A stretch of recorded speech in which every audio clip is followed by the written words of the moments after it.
বাঙালির পৌষ পার্বণ মানেই পিঠে-পুলি খাওয়ার দিন। আর বাড়িতে যদি শীতকালে অতিথি আসে তাহলে তো কোনো কথাই নেই, তাহলে তো পিঠে হবেই।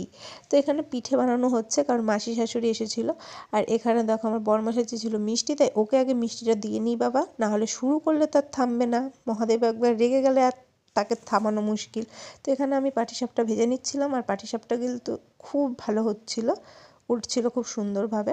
তো এখানে দেখো পাটিসাপটা করা হয়ে গেছে, আর এখানে আমার শাশুড়ি মা বানাচ্ছিল সাজের পিঠে।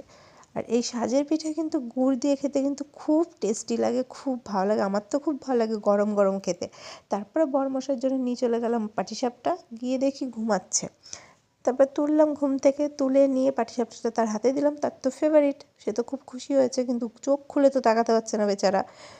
তারপরে হচ্ছে আমাকে একটু খাইয়ে দিল আর নিজে খেলো।